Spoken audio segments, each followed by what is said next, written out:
They bet the fat girl couldn't survive a week with the mountain man. She proved them all wrong. They say even a bear wouldn't last a week with him." Dalton Pierce laughed, his boots propped on the saloon table. "So what chance does the fat orphan girl have?" Laughter rippled through Willow Creek, mean, sharp, and familiar. Behind the bar, 22-year-old Clementine Harper froze with a tray in her shaking hands. Her cheeks burned under the heat of their mockery.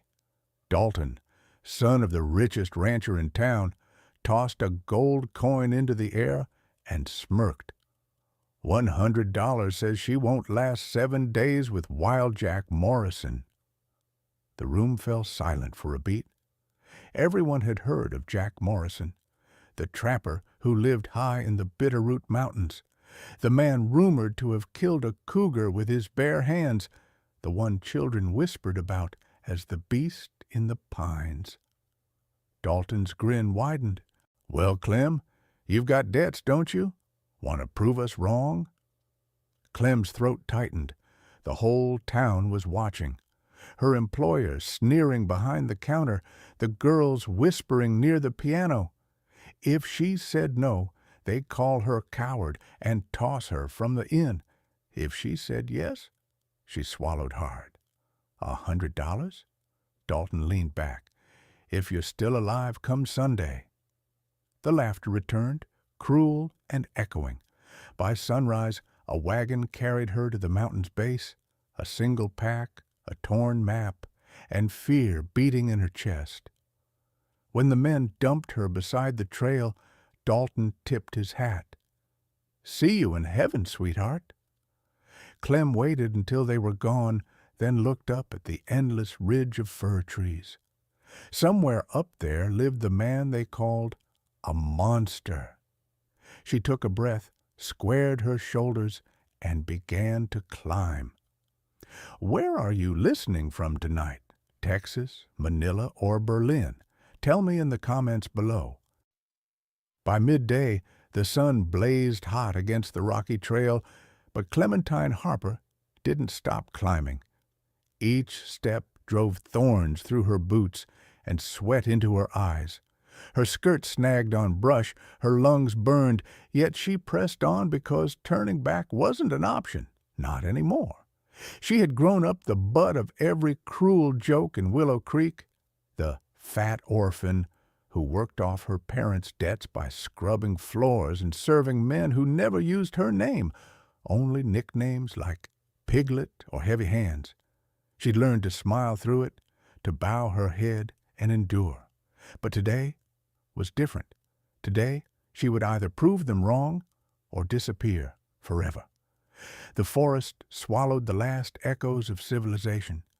Birds chattered high above, and the air smelled of pine and damp moss. Her body ached, but the humiliation hurt worse. Dalton Pierce's smirk replayed in her mind like a wound that wouldn't close. By the time she reached the clearing, her legs shook so badly she thought they'd give out. A cabin stood there, rough-hewn logs, a split-rail fence, smoke curling from a crooked chimney. She gathered her courage and knocked. The door swung open hard enough to make her flinch.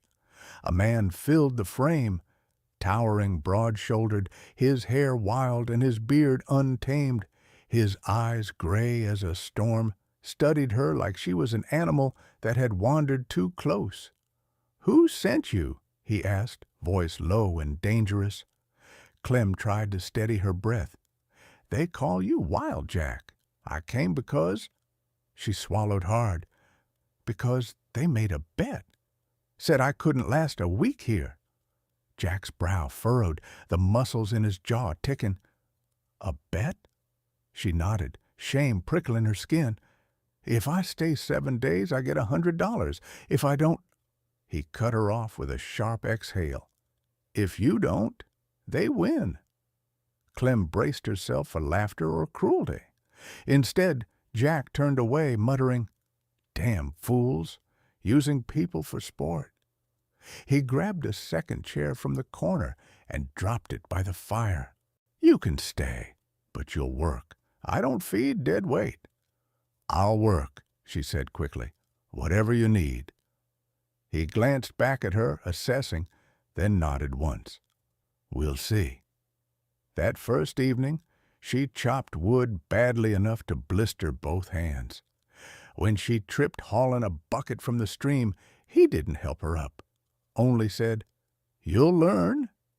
His tone wasn't cruel, just final, like nature itself. By nightfall, her arms throbbed and her pride lay in pieces.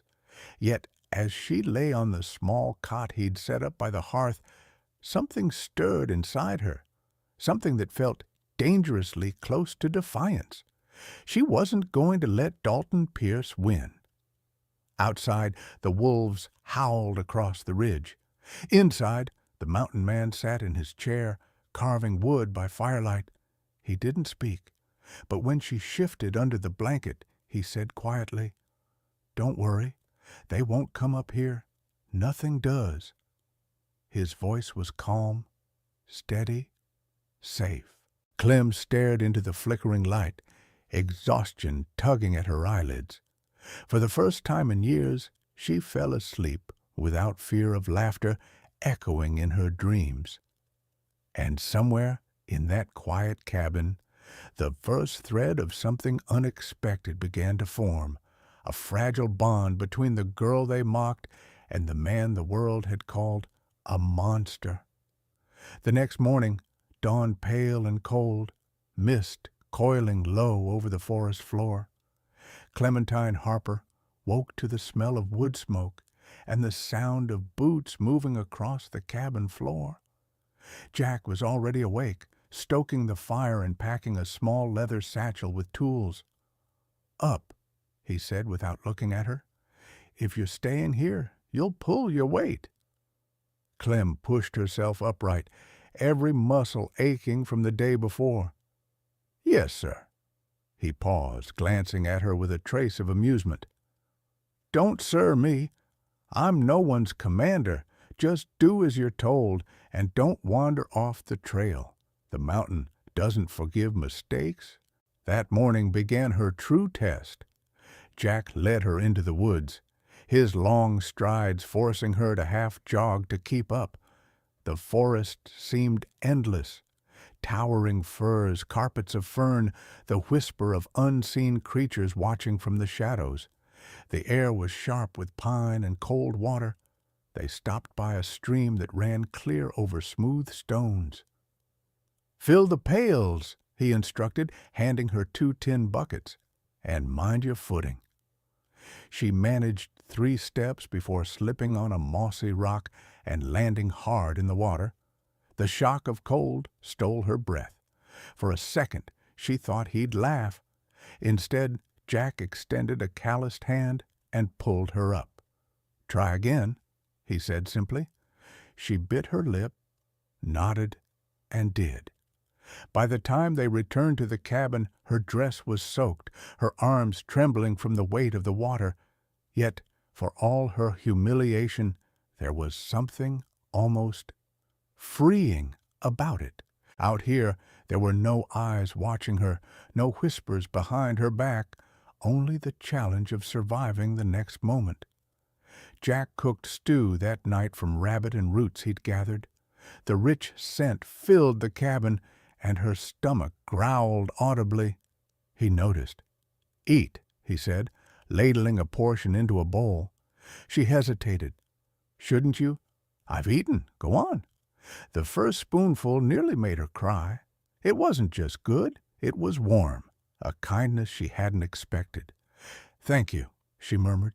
He shrugged. It's food. You worked for it. Over the next days, the rhythm of the mountains began to replace the rhythm of fear. Jack taught her how to split wood cleanly. Don't fight the grain, read it. He showed her which mushrooms were safe, how to follow tracks in soft earth, and how to tell when a storm was coming by the way the birds went silent. When she failed, he corrected. When she succeeded, he said nothing. But once, She caught him watching her stack the firewood she'd chopped, an almost imperceptible nod of approval passing across his face. On the fourth evening, a storm rolled in from the west. Rain hammered the roof, thunder shaking the cabin.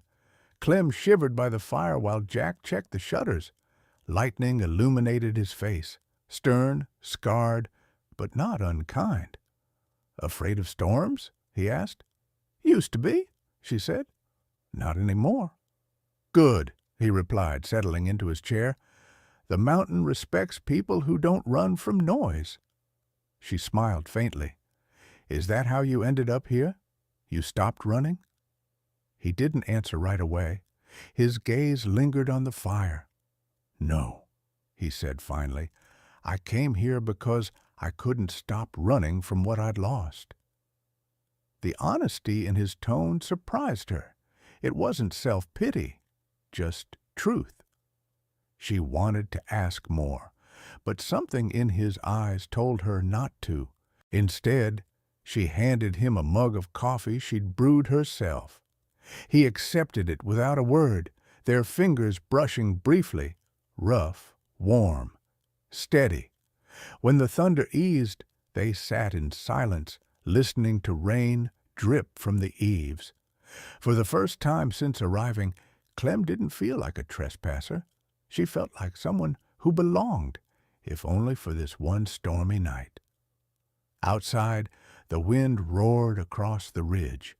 Inside, a fragile peace took root, one born not of pity or curiosity, but of two wounded souls quietly learning to breathe again.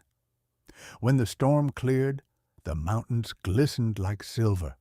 The creek ran high and cold, and the air smelled of pine needles and smoke. Clementine Harper stepped out of the cabin to hang damp blankets on a line, her arms sore but steady. Each day here left her stronger. Each sunrise another small defiance against every cruel thing Willow Creek had ever said about her. Jack was already at work by the barn repairing a broken trap.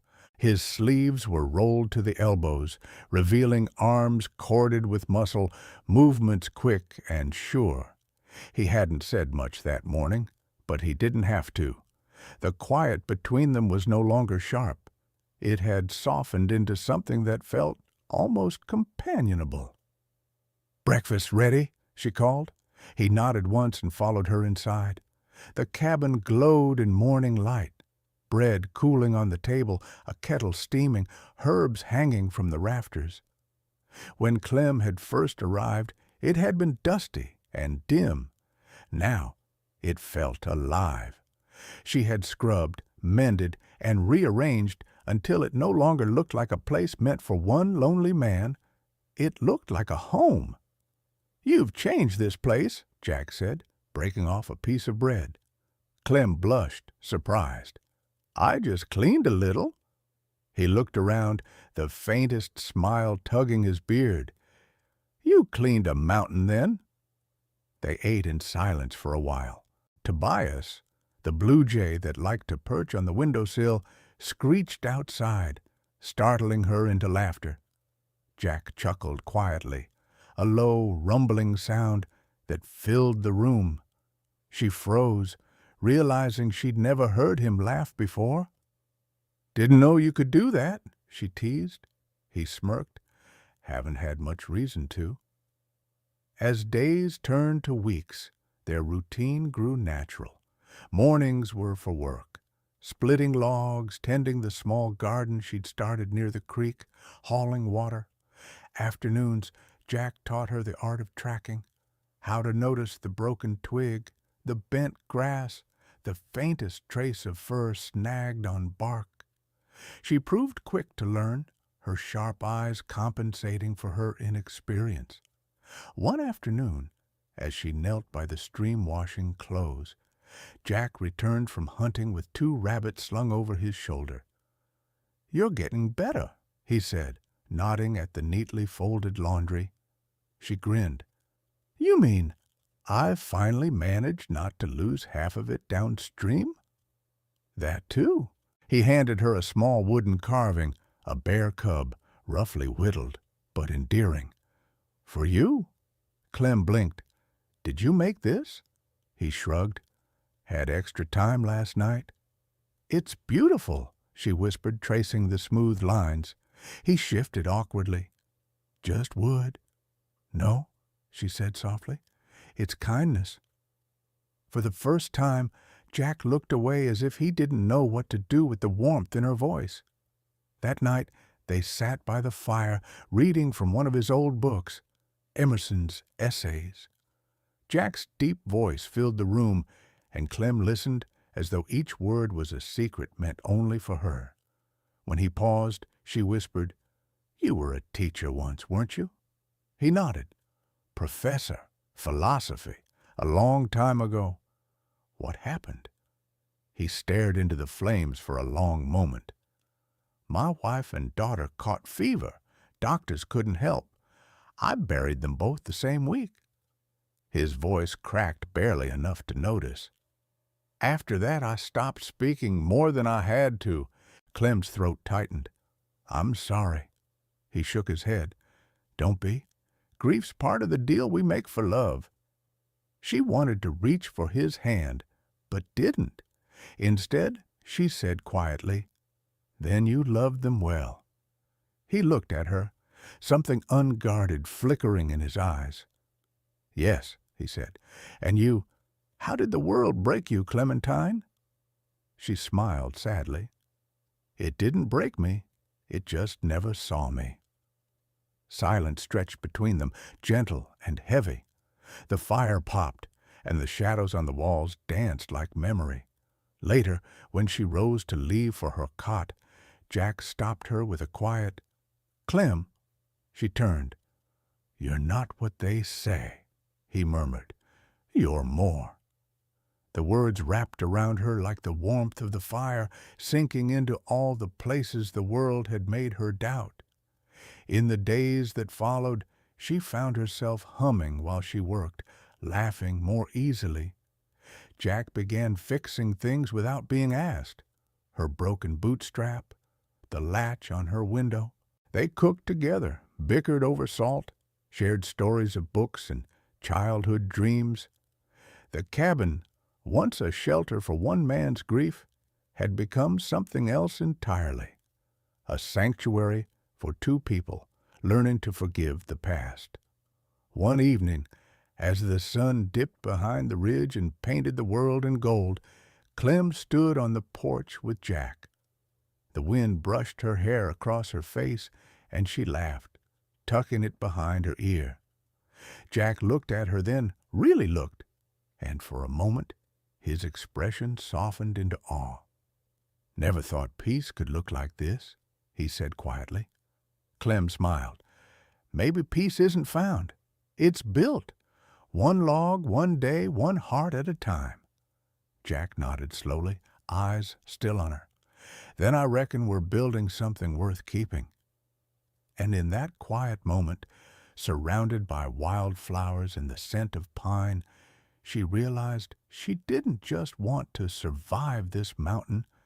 She wanted to belong to it. By midsummer, the air in the valley turned sweet and heavy with wildflowers. The cabin brimmed with life now. Fresh bread cooling on the sill, pelts drying in the sun, laughter spilling from the porch, where Clementine sat, teaching Jack how to mend a torn shirt. He pretended to grumble about it, but his smile gave him away. It had been almost 6 weeks since she climbed the mountain, yet it felt like years. Clem had stopped counting days. For the first time in her life, she wasn't surviving out of fear. She was living with purpose, but peace in the wilderness rarely lasts. The first warning came in the form of smoke, a distant, unnatural column rising from the eastern ridge. Jack spotted it while chopping wood. His shoulders tensed. "That's not a campfire." "What is it?" Clem asked. "Trouble." By dusk, hoof prints appeared along the lower trail, fresh, deep. too many to belong to travelers. Jack followed the tracks far enough to see what he'd feared. Dalton Pierce and 3 of his friends had ridden up the mountain. "They're coming for you," Jack said grimly that night as he cleaned his rifle. Clem felt her stomach twist. "For me?" He nodded. "Men like that don't take losing kindly. They'll twist the truth, claim you ran off, maybe worse." She clenched her fists. "They won't scare me back down that mountain, not after everything." Jack's gaze softened. "You've got courage, Clem, but courage doesn't mean standing still while wolves close in." "I'm not leaving you here to face them alone," she said. "If they come, we face them together." Something in his chest shifted at her words, an ache he hadn't felt since before his world fell apart. He wanted to tell her how much that meant, but he only said, "Then we'd better be ready." They spent the next day preparing. Jack set traps along the trail, snare lines, tripwires, hidden pits covered with brush.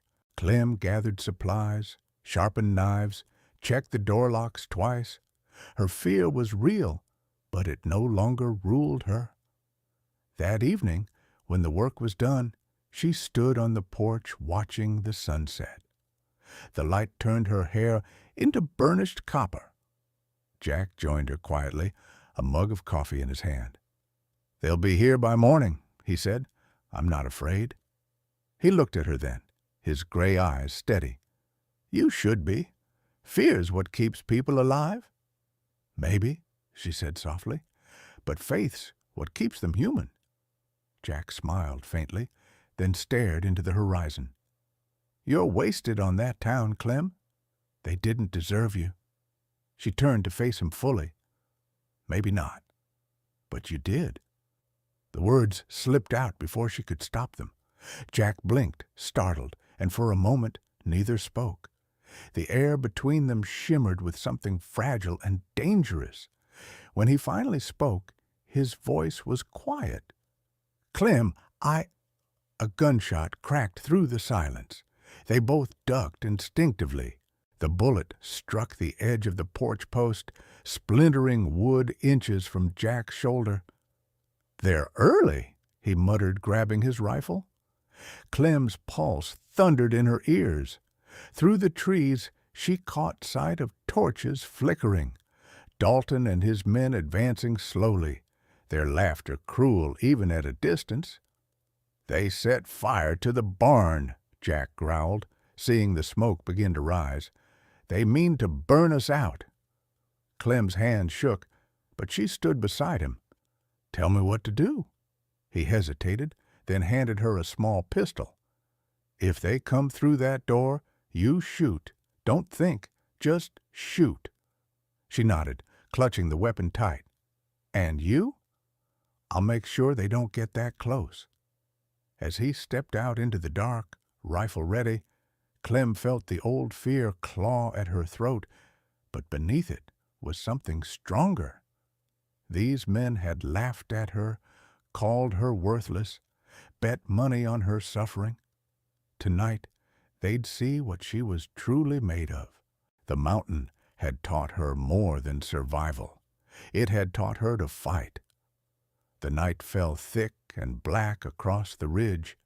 The wind carried the smell of burning hay and smoke as the barn collapsed in a hiss of flame.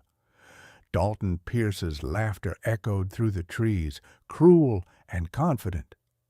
"Come on out, Wild Jack," he jeered. "Bring that fat little pet of yours with you. We just want a word." Inside the cabin, Clementine's hands trembled around the pistol, but her jaw was set.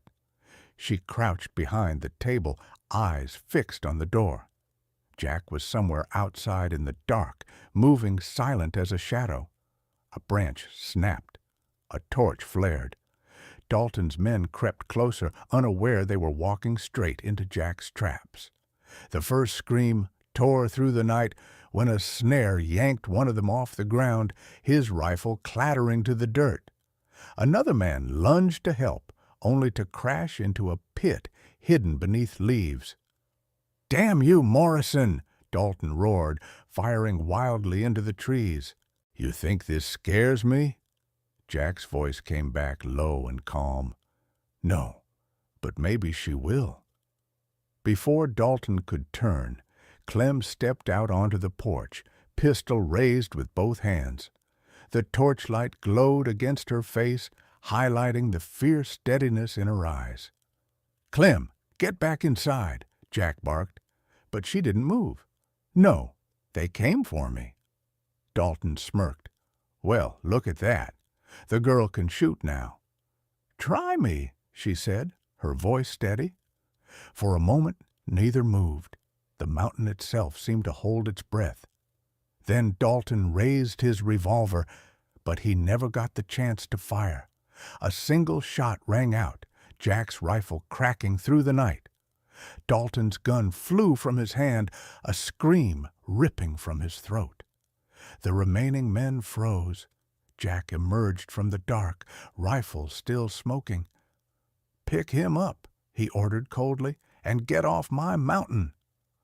When none moved, Clem stepped forward, eyes blazing. "Didn't you hear him? Go!" Something in her voice, commanding, unwavering, broke whatever arrogance they had left. They hauled Dalton to his feet and stumbled down the trail, vanishing into the pines. Silence returned, broken only by the crackle of the dying fire. Clem exhaled shakily, the pistol slipping from her hand. Jack crossed the clearing in 3 long strides and caught her as her knees gave way. "It's over," he murmured, pulling her close. Her voice was muffled against his chest. "I wasn't afraid." "I know," he said softly, "and you shouldn't have had to be." He lifted her chin until their eyes met. For the first time, she saw tenderness there, raw and unguarded. "They bet you wouldn't last a week, Clementine, but you lasted longer than any of them ever could." And before she could speak, he kissed her, slow, reverent, fierce with everything he'd tried not to feel. The mountain was silent witness to their defiance, the firelight flickering against 2 souls who had finally found their match. Morning came quietly, as if the mountain itself wished to forget the violence of the night. Mist rolled down from the ridge, carrying with it the smell of wet earth and pine. The barn was gone, but the cabin still stood, sturdy, smoke curling from its chimney like a promise that life would go on. Clementine sat on the porch steps, wrapped in Jack's old coat. Her hair was tangled, her palms blistered, but there was peace in her eyes. Down the trail, the last traces of Dalton's men had vanished, leaving only broken branches and silence. Jack walked up from the creek, his rifle slung over his shoulder. He'd been checking the traps, making sure the danger was truly gone. When he reached her, he crouched down beside the steps. "You should rest," he said gently. She smiled faintly. "I've done enough resting in my life. I think I'm ready to live." He studied her for a long moment, his expression softening. "You could go back now. They'll leave you alone after this." Her gaze lifted toward the endless stretch of forest. Back to what? Scrubbing floors and pretending not to hear them laugh? She shook her head. "No, everything that matters is here." Jack swallowed hard. "You mean, I'm not leaving, Jack," she said, her voice steady and sure. "You told me this mountain doesn't forgive weakness. Then I'll learn to be strong enough for it. For us." He reached out, brushed a strand of hair from her face, and smiled, the rare, quiet kind that reached his eyes. "Then I guess I'd better build us a bigger cabin." Clem laughed softly, leaning into him. "As long as it's got room for peace and coffee." Above them, sunlight broke through the clouds, spilling across the valley where once there had only been smoke. The mountain was silent, but somehow it felt alive again. Some bets are made in cruelty, but the truest victories are won in courage. Clementine Harper didn't just survive that mountain, she reclaimed her worth in a world that had written her off. And Jack Morrison, the man they called a beast, found his humanity again through her strength. If you've ever been laughed at, doubted, or told you weren't enough, remember her? You are stronger than their words, braver than their bets, and deserving of the kind of love that sees you as home. Where are you listening from tonight?